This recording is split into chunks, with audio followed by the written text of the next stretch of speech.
Hello बच्चों, अपन chapter number 6 उसके most important question करेंगे आज। अपने सबसे पहले आपको ये ध्यान रखना है कि अपन ने चैप्टर नंबर 1 के इंपॉर्टेंट क्वेश्चन कर लिए हैं, 2 के इंपॉर्टेंट क्वेश्चन कर लिए हैं, 4 के इंपॉर्टेंट क्वेश्चन कर लिए हैं और 5 के इंपॉर्टेंट क्वेश्चन कर लिए हैं। आज अपन जो चैप्टर नंबर 6 है उसके इंपॉर्टेंट क्वेश्चन करेंगे। तो चैप्टर नंबर 6 है, सबसे पहले आपके मन में सवाल आता है कि सर ये कितने मार्क्स का है, तो मैं इसका आंसर दे दूं कि ये 6 अंक का है बच्चों। ये 6 अंक का चैप्टर है। अब 6 अंक में कैसे कैसे सवाल आएंगे ये भी आपके सवाल मन में है। तो एक सवाल इसमें क्या आएगा, ऑब्जेक्टिव आएगा। एक क्वेश्चन इसमें क्या होगा, ऑब्जेक्टिव क्वेश्चन होगा, ये आपको ध्यान रखना है। एक क्वेश्चन आपके फिल इन द ब्लैंक्स होगा, तो एक क्वेश्चन आपके खाली स्थान आएगा, ठीक है, यानी रिक्त स्थान आपको इसमें से भरना पड़ेगा। इसका मतलब इस चैप्टर की आपको लाइन से लाइन याद होनी चाहिए, तब आप इसमें खाली स्थान भर सकते हो। फिर आपके 4 अंक का एक सवाल होगा, जो 20वां क्वेश्चन होगा वो 4 अंक का होगा। इस 4 अंक की विशेषता ये होगी कि इसमें आपको ऑप्शन मिलेगा, 2 सवाल होंगे उसमें से एक करना पड़ेगा, ठीक है। मैं इसके इंपॉर्टेंट जो क्वेश्चन है वो अपने टेलीग्राम चैनल में डाल दूंगा, आप लोग उसको आराम से पेपर को डाउनलोड कर सकते हैं और आराम से इसको देख सकते हैं। तो 4 अंक के जो क्वेश्चन होंगे उसको एक और 2 भागों में 2 नंबर में बांटा गया है। 1 नंबर का एक सवाल होगा, 1 नंबर का एक सवाल होगा, 2 नंबर का एक सवाल होगा। अब एक आपको बच्चों के मन में सवाल आता है कि सर चित्र कौन कौन से पार्ट में से आएंगे और परीक्षा में चित्र कितने अंक के होंगे। तो मैं आपको बता दूं, एक तो चैप्टर नंबर 2 में से एक चित्र आएगा और एक चैप्टर नंबर 6 में से एक चित्र आएगा। इसमें आपको ऑप्शन भी मिलेंगे चित्र के अंदर। तो अपने चित्र होगा वो 2 अंक का होगा और चित्र होगा वो 2 अंक का होगा। अब आपको अगर चित्र के 4 अंक चाहिए तो आप चैप्टर नंबर 2 के सारे चित्र और चैप्टर नंबर 6 के 2 सारे चित्र है, उन चित्रों को बार बार बना लो, 5-10 बार आप इन चित्रों को बना लो, आपके परीक्षा के अंदर 4 अंक में से 4 अंक प्राप्त हो जाएंगे। आप लोग अगर इंटेलिजेंट हो और आप लोगों को चित्र में से 4 अंक चाहिए तो चैप्टर 2 के चित्र और चैप्टर 6 के चित्र, ज्यादा चित्र भी नहीं है, करीब 15 चित्र हैं, 14 चित्र है, आप 3-4 बार बनाओ और बनाने के बाद आपको महसूस होगा कि हमारे 4 में से 4 अंक आ गए हैं। इसमें भी आपको चित्र में ऑप्शन मिलेंगे आराम से। तो अपने चित्र में से 4 अंक लाने हैं तो चैप्टर 2 और चैप्टर 6 के चित्र याद कर लो।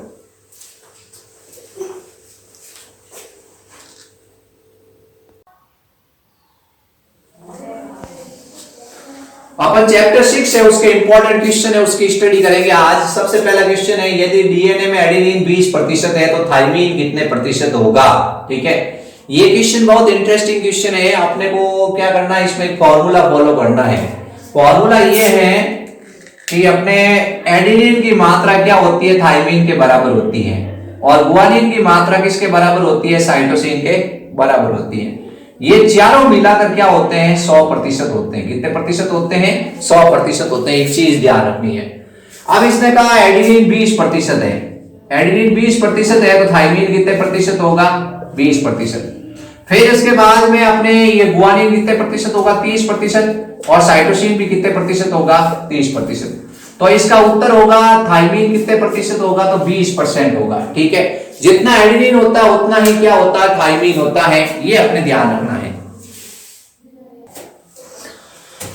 अब अपने दूसरा क्वेश्चन आ चुका है कि एडेनिन और थाइमिन के बीच कितने हाइड्रोजन बंध होते हैं बच्चों। एडेनिन और थाइमिन के बीच कितने हाइड्रोजन बंध होते हैं, तो एडेनिन और थाइमिन के बीच में 2 हाइड्रोजन बंध होते हैं और गुआनिन और साइटोसिन के बीच 3 हाइड्रोजन बंध होते हैं। तो आपका उत्तर होगा 2 बंध होते हैं। अब अगला सवाल है, गुआनिन और साइटोसिन के बीच में कितने हाइड्रोजन बंध होते हैं, 3 होते हैं। ध्यान रखना, 4 की तुल्यता का नियम लागू होता है। 4 की तुल्यता का नियम सिर्फ डीएनए पर लागू होता है, आरएनए पर ये नियम लागू नहीं होता है। ये चीज आपको याद रखनी है। 4 की तुल्यता का नियम किस पर लागू होता है, डीएनए पर। न्यूक्लिक अम्ल का उदाहरण है, आरएनए न्यूक्लिक अम्ल है, डीएनए न्यूक्लिक अम्ल है, उपरोक्त ए और बी दोनों। तो उत्तर होगा आरएनए और डीएनए दोनों न्यूक्लिक अम्ल है। ये अपने सवाल है बच्चों। सवाल आपको बहुत ही सिंपल लग रहे होंगे, लेकिन इतने सिंपल सवाल ही आते हैं, आपको ज्यादा टेंशन लेने की जरूरत नहीं। इन सवालों को भी अगर राइट कर देते हो तो आप लोग बहुत आगे जाओगे।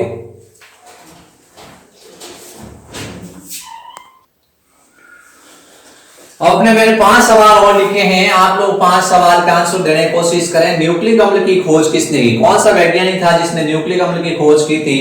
पहला ऑप्शन है फ्रेडरिक मिक्सचर, फ्रेडरिक मिक्सचर नामक वैज्ञानिक ने की थी। दूसरा ऑप्शन है क्रिक, तीसरा है वाटसन और चौथा वाटसन और क्रिक। ठीक है, तो फ्रेडरिक मिक्सचर नामक वैज्ञानिक था, इसने मवाद कोशिका से, कौन सी कोशिका से? जो मवाद कोशिका होती है जिसको पस सेल कहते हैं, उससे न्यूक्लिक अम्ल की खोज की थी और इसे न्यूक्लिन नाम दिया। क्या नाम दिया? न्यूक्लिन, यानी कोशिका के केंद्रक से यह प्राप्त किया गया था। केंद्र को कहते हैं न्यूक्लियस और न्यूक्लियस से इसका नाम रखा न्यूक्लिन और धीरे धीरे इसका नाम हो गया न्यूक्लिक अम्ल। ठीक है, ये ध्यान रखना है। अगला सवाल है, अधिकतर जीवों में अनुवांशिक पदार्थ होता है। मोस्टली जीवों में अनुवांशिक पदार्थ, ज्यादातर जीवों में डीएनए होता है अनुवांशिक पदार्थ। ठीक है, फिर अगला सवाल है, न्यूक्लिक अम्ल किसका बहुलक है? न्यूक्लिक अम्ल आपको पता है एक पॉलीन्यूक्लियोटाइड है, बहुत सारे न्यूक्लियोटाइड आपस में मिलते हैं तो क्या बनता है? न्यूक्लिक अम्ल बनता है। तो न्यूक्लिक अम्ल किसका बहुलक है? न्यूक्लियोटाइड का है, ये ध्यान रखना है। न्यूक्लियोसाइड मत याद रखना, टाइड याद रखना। ठीक है, अगला सवाल है, पॉलीन्यूक्लियोटाइड अणु का उदाहरण है। तो डीएनए और आरएनए दोनों क्या है? पॉलीन्यूक्लियोटाइड होते हैं। प्रोटीन है वो एमिनो अम्ल का बहुलक है, तो ये पॉलीपेप्टाइड है। क्या है? पॉलीपेप्टाइड है। तो आपसे पूछा कि पॉलीन्यूक्लियोटाइड का उदाहरण है, तो आप बताओगे डीएनए और आरएनए दोनों पॉलीन्यूक्लियोटाइड अणु होते हैं। कौन सा डीएनए ज्यादा स्थायी होता है, यानी कौन सा डीएनए ज्यादा स्थायी होगा? तो आपको पता ही है जिसमें गुआनिन साइटोसिन ज्यादा होते हैं, जिसमें गुआनिन साइटोसिन ज्यादा होते हैं तो 3 हाइड्रोजन बंध ज्यादा होंगे। तो गुआनिन साइटोसिन जिसमें ज्यादा होंगे, किसकी तुलना में? एडेनिन थाइमिन की तुलना में वो ज्यादा स्थायी होगा। आपने डीएनए देखा, इस डीएनए के अंदर गुआनिन साइटोसिन अधिक थे, गुआनिन साइटोसिन अधिक है, इसका मतलब वो डीएनए क्या है? ज्यादा स्थायी है। ठीक है, तो जिसमें गुआनिन साइटोसिन अधिक होता है वो डीएनए ज्यादा स्थायी होता है। एडेनिन थाइमिन कम होना चाहिए और गुआनिन साइटोसिन अधिक होना चाहिए।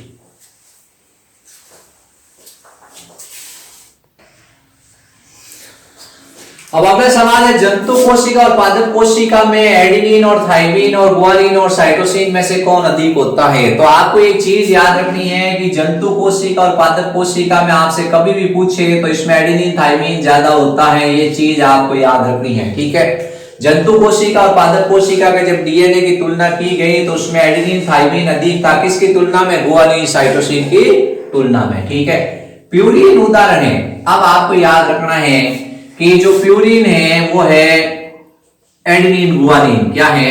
एडेनिन गुआनिन दोनों प्यूरिन के एग्जाम्पल हैं, यानी प्यूरिन एडेनिन गुआनिन होते हैं और पिरामिडिन साइटोसिन थाइमिन और यूरेसिल होते हैं। साइटोसिन थाइमिन और यूरेसिल तीनों क्या है? पिरामिडिन है। सीटी बजाई, उर्मिला नाचने लगी, किसके ऊपर? पिरामिड के ऊपर। ऐसे आप तरीका है, कभी नहीं भूलोगे कि पिरामिड के ऊपर कौन नाचने लगी? उर्मिला नाचने लगी। कौन कब नाचने लगी? सीटी बजे। तो साइटोसिन थाइमिन यूरेसिल तीनों क्या है? आपको बताना पिरामिडिन है। और ए जी मतलब है प्यूरिन, यानी प्यार है, वो आपको याद रखना है, ए और जी। आप इससे नाम बना सकते हो कुछ भी, कि ये आप जैसे कुछ भी नाम बना सकते हो, अपन को याद रखना है ए जी। ठीक है, तो ए जी मतलब ये ऐसे तरीका आप बना सकते हो, कुछ भी नाम होगा, नाम मैं नहीं बताऊंगा, कमेंट बॉक्स में लिख दूंगा क्या नाम बनाना है इसका। फिर उसके बाद पिरामिडिन का उदाहरण है, पिरामिडिन का उदाहरण आपको बताना है। ये साइटोसिन थाइमिन यूरेसिल तीनों क्या है? पिरामिडिन का एग्जाम्पल है। ठीक है, फिर उसके बाद अगला सवाल है, आरएनए का क्या कार्य है?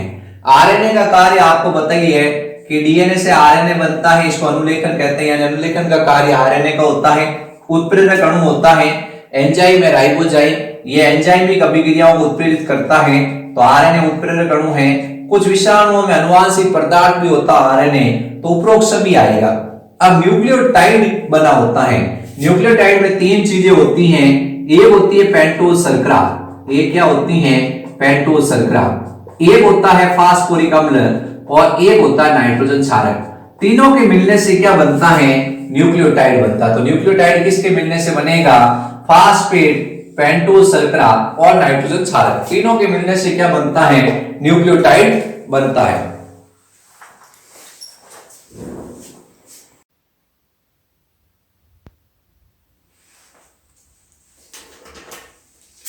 हेलो बच्चों, अपन क्वेश्चन कर रहे हैं आगे। अपन ने इसका एक वीडियो डाल दिया है। अपन क्या है क्वेश्चन कर रहे हैं, चैप्टर नंबर 6 का इंपॉर्टेंट क्वेश्चन है, उसके बारे में अपन स्टडी कर रहे हैं।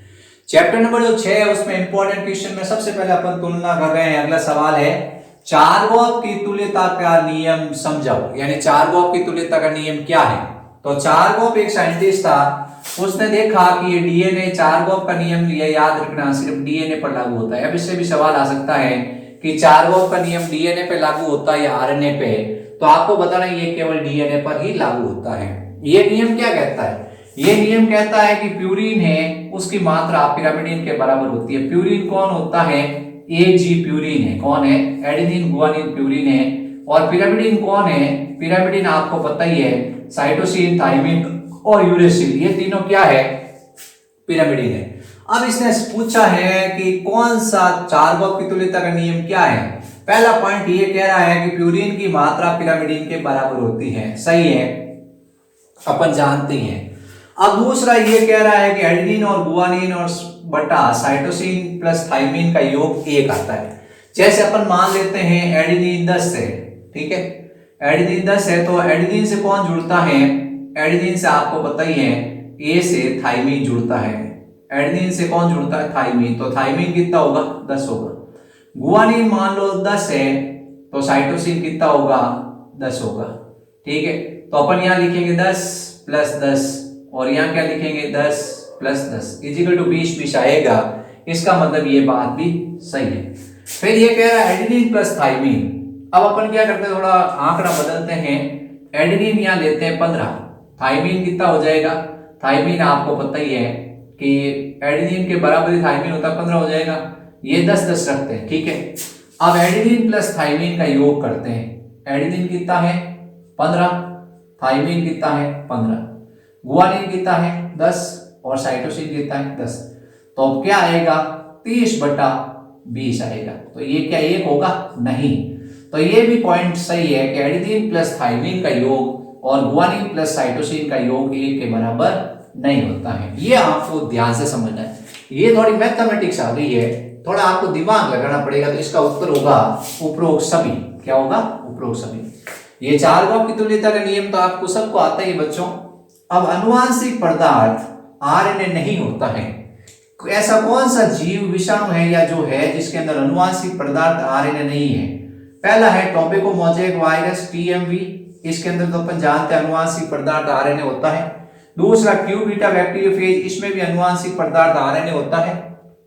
तीसरा एचआईवी विषाणु, इसमें भी अनुवांशिक पदार्थ आरएनए होता है। चौथा है ई कोलाई, इस्चीरिया कोलाई के अंदर अनुवांशिक पदार्थ डीएनए होता है। तो इसका उत्तर होगा आपके ई कोलाई। क्या होगा, ई कोलाई, ये ध्यान रखना। न्यूक्लियोटाइड में पेंटोज शर्करा और नाइट्रोजन क्षारक के बीच कौन सा बंध होता है, ठीक है। बंध अपन देख लेते हैं। ये अपन क्या कर रहे हैं, ये क्या है, ये अपने पास में न्यूक्लियोटाइड है, ठीक है। अब यहाँ पे ये नाइट्रोजन शर्करा जुड़ी हुई, नाइट्रोजन क्षारक जुड़ा हुआ है और इधर ये क्या जुड़ा हुआ है, फास्फेट जुड़ा हुआ है, ठीक है। अब सबसे पहले अपन इस नाइट्रोजन क्षारक और इस पेंटोज शर्करा की बात करते हैं। इसके बीच बंध होता है ग्लाइकोसिलिक। कौन सा होता है, ग्लाइकोसिलिक। फास्फोडाइएस्टर तो दो न्यूक्लियोटाइड के बीच, ये न्यूक्लियोटाइड है, एक अगला न्यूक्लियोटाइड होगा, दो न्यूक्लियोटाइड के बीच में फास्फोडाइएस्टर इस पेंटोज शर्करा और फॉस्फेट के बीच में फास्फोएस्टर बंध होगा। तो आपको ये बंध अलग अलग याद रखने हैं। और हाइड्रोजन बंध, गुआनिन और साइटोसिन के बीच 3 हाइड्रोजन बंध होंगे, एडेनिन थाइमिन के बीच 2 हाइड्रोजन बंध होंगे। तो ये इसने दिया है न्यूक्लियोटाइड के पेंटोज शर्करा और नाइट्रोजन क्षारक के बीच में कौन सा बंध होता है, उत्तर होगा आपके ग्लाइकोसिलिक बंध। ऐसे ध्यान रखना।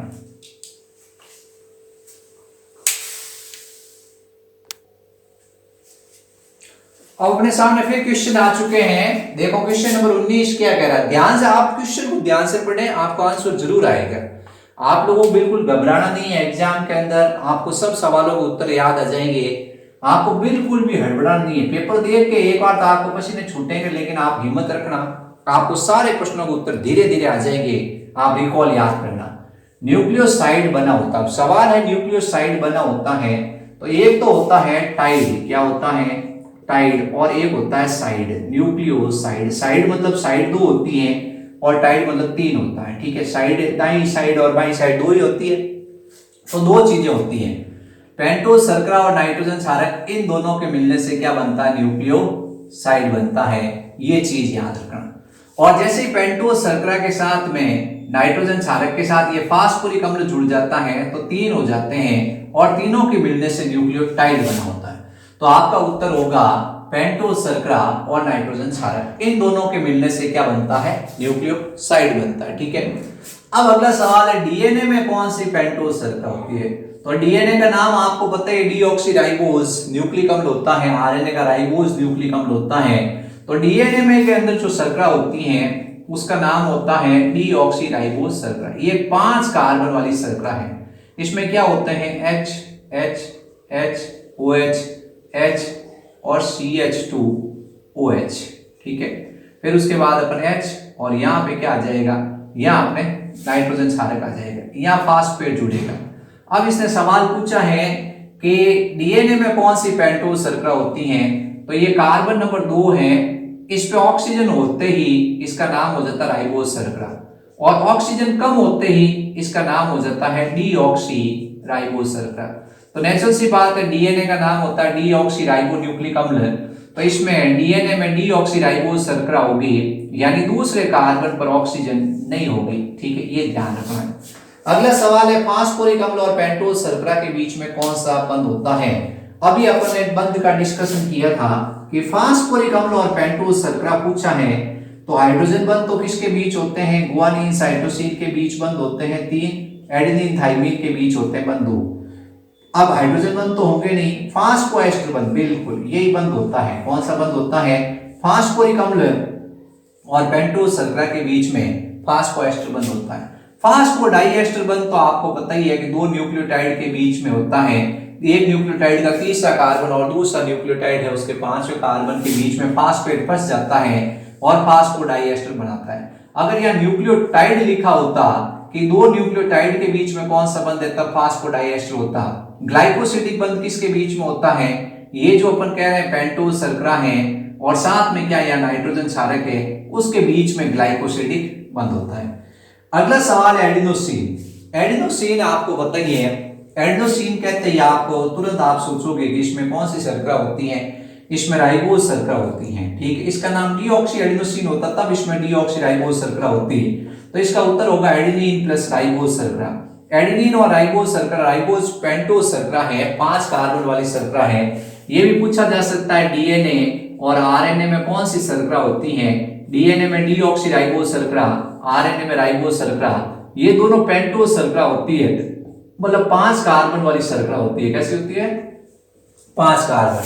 एडेनोसिन, गुआनोसिन, थाइमिन, ये जैसे आपसे पूछे तो आपको बताना है इनके सब के साथ में क्या आएंगे, इन सब के साथ में राइबोज शर्करा आएगी, और डीऑक्सी एडेनोसिन लिखा होता तो ये आता। अब यहाँ पे एक सवाल और आ सकता है, एडेनोसिन है, एडेनोसिन न्यूक्लियोटाइड है, न्यूक्लियोसाइड है, आप कमेंट में बताना कि एडेनोसिन है वो न्यूक्लियोटाइड है, न्यूक्लियोसाइड है। ठीक है,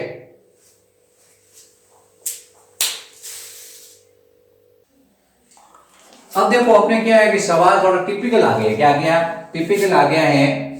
डीएनए के एक स्ट्रैंड का ये क्या है, आपको जो सीक्वेंस है वो दे रखा है, डीएनए का एक स्ट्रैंड है उसका सीक्वेंस दे रखा है, उसका संपूरक डीएनए होगा, यानी कि आपको पता ही है कि डीएनए से आपको क्या बनाना है, डीएनए बनाना है। ठीक है, तो आपको एक चीज याद रखनी है बच्चों कि ये डीएनए कैसा भी आपको दे दे, जैसे इसने दिया है ए, फिर टी, फिर जी और फिर सी, फिर उसके बाद ए टी जी सी।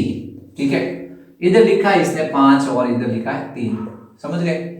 अपने को सबसे पहले क्या करना है, एक चीज ध्यान रखनी है, 5 के सामने 3 आएगा और 3 के सामने 5 आएगा, इसको डैश कर दो। ठीक है, सबसे पहले तो आपको क्या करना है, इस तरह से ये आरेख खींचना है। कभी भी आपको डीएनए प्रतिकृतिकरण पूछे, यानी जब डीएनए से डीएनए बनना पूछे या उसका संपूरक डीएनए पूछे, तब आपको क्या करना है, 5 के सामने 3 लिखना है, सबसे पहले ये ध्यान रखना है। अब आपको पता ही है कि ए से कौन जुड़ता है, ए से सदैव टी जुड़ता है, ए के सामने क्या होता है, टी, टी के सामने क्या होता है, ए, जी के सामने क्या होता है, सी, सी के सामने क्या होता है, जी, ए के सामने क्या होता है, टी, टी के सामने क्या होता है ए, जी के सामने क्या होता है सी, और सी के सामने क्या होता है जी। इस तरह से आपको ये क्या करना है, जोड़ना है। आपको ये अनुपूरक न्यूक्लियोटाइड जोड़ने, एडेनिन के सामने सदैव आपको थाइमीन को जोड़ना है, साइटोसिन के सामने सदैव आपको गुआनिन को जोड़ना है, ठीक है। अब आपको ये डीएनए से डीएनए बनना पूछा है, यानी संपूरक डीएनए या अनुपूरक डीएनए। अपन कह रहे हैं कि जिस डीएनए के स्ट्रैंड होता है, जिस पे बनता है उसको टेम्पलेट डीएनए कहते हैं, उस पे नया स्ट्रैंड बनता है, ठीक है। तो ये 3 से 5 दिशा में बनता है, ये चीज ध्यान रखना है। अब अपने सवाल इसने पूछा है कि संपूरक डीएनए कौन सा होगा। अगर ये सवाल वो पूछ लेता कि डीएनए से आरएनए बनाओ, क्या बनाओ, डीएनए से आरएनए बनाओ, पहले अपन इसको अपन क्या करते हैं, ऑप्शन है उसको ढूंढते हैं। इसमें सबसे पहले तो ये 5 अपने टी कहां आया हुआ है, टी यहां आया हुआ है इस किनारे पर, 30 के किनारे पे, तो यहां टी आया हुआ है, इसका मतलब ये टी, फिर ए, फिर सी, फिर जी, फिर टी, फिर ए, फिर सी और सी, फिर जी। ये सब मिलाने आपको, आप 1-2 मिला के राजी मत होना। कई बार क्या करता है टीचर होता है, वो क्या करता है 1-2 में आपको दे देता है शुरू के, आप मिलाते हो, फिर आप सोचते हो सही है। तो आपको ये क्या करना है, पूरा मिलाने हैं, जितने न्यूक्लियोटाइड है सबको मिलाना है। अब इसने दिया है कि भाई यू तो होगा नहीं, क्योंकि यू तो होता आरएनए में, क्या होता है, यूरेसिल होता आरएनए में। अब आपसे ऐसा नहीं पूछ के वो पूछता कि ये डीएनए है, इस डीएनए का अनुलेखन हो, डीएनए का क्या हो, अनुलेखन, यानी डीएनए से जब आरएनए बनता है, जिसको कहते हैं ट्रांसक्रिप्शन, क्या कहते हैं, ट्रांसक्रिप्शन। जब अनुलेखन होगा तो आपको बताना है कौन सा स्ट्रैंड होगा, इसमें से कौन सा स्ट्रैंड बनेगा। तो अपन जानते ही हैं, इसके सामने अपन वही 5 के सामने 3 और 3 के सामने 5, ऐसे डैश लगा देते। ए के सामने अपने को क्या करना है, यू जोड़ना है। ए के सामने जो न्यूक्लियोटाइड आके जुड़ेगा उसका नाम होगा यू। फिर उसके बाद में अपन कह रहे हैं ए के सामने क्या है, यू जोड़, थोड़ा डार्क पेन लेते हैं, ए के सामने क्या जुड़ेगा, यू। फिर उसके बाद टी के सामने क्या जुड़ेगा, ए, जी के सामने क्या जुड़ेगा, सी, सी के सामने क्या जुड़ेगा, जी, ए के सामने यू, टी के सामने ए, और जी के सामने सी, और सी के सामने जी। ये आपको इस तरह से बताना है। अगर ये आरएनए पूछता तो आपका उत्तर क्या होता, ये सही होता, ठीक है। और उसने डीएनए पूछा इसलिए उत्तर होगा ये आपके राइट। तो ये आपको बनाना आना चाहिए बच्चों। आप लोगों को ये भी पूछा जाता है कि आरएनए में कौन से पिरामिडिन होते हैं, तो आरएनए में होता है साइटोसिन और यूरेसिल। डीएनए में कौन से पिरामिडिन होते हैं, साइटोसिन, थाइमिन, ठीक है। ये भी क्वेश्चन आता है कि आरएनए में कौन से पिरामिडिन होते हैं, साइटोसिन, यूरेसिल। डीएनए में कौन से पिरामिडिन होते हैं, साइटोसिन, थाइमिन। प्यूरिन दोनों में समान होते हैं, एडेनिन, गुआनिन। प्यूरिन दोनों में क्या होते हैं, समान होते हैं, एडेनिन, गुआनिन। कैसे ध्यान रखना ये।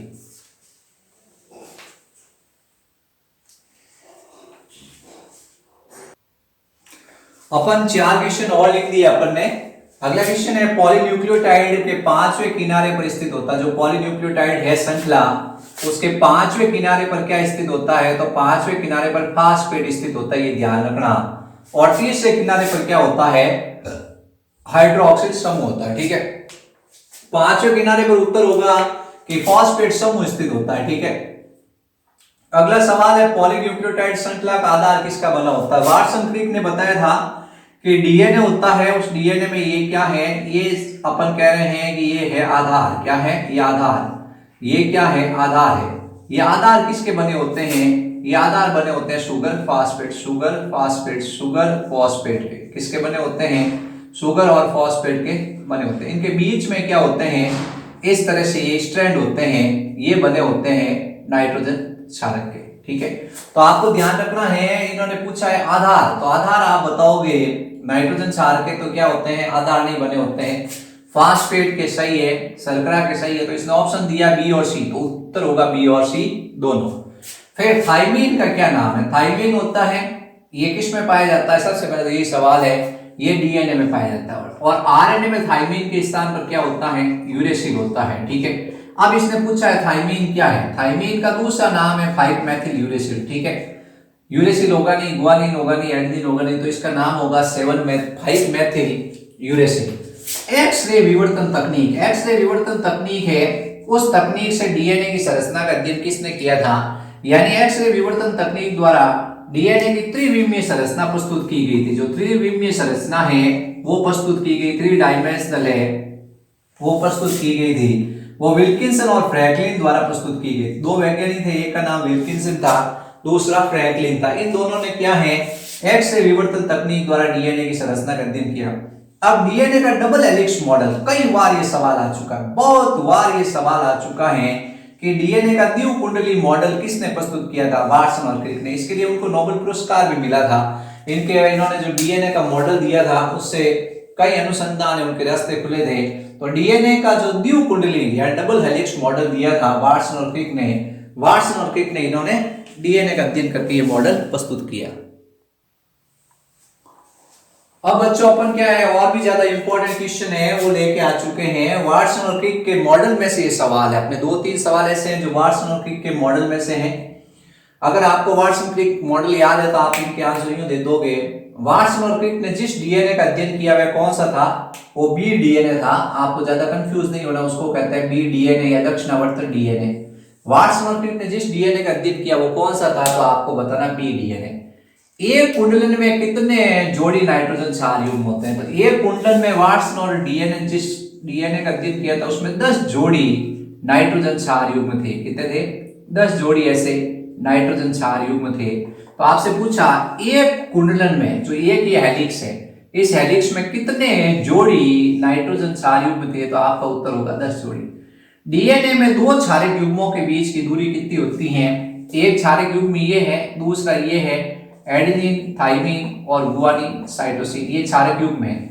इनके बीच की दूरी कितनी है, अपने को पता है कि 3.4 एंगस्ट्रॉम या 0.34 नैनोमीटर एक ही चीज होती है। तो इसके बीच की दूरी होती है 0.34 नैनोमीटर या 3.4 एंगस्ट्रॉम। ये आपको आंसर याद रखना है।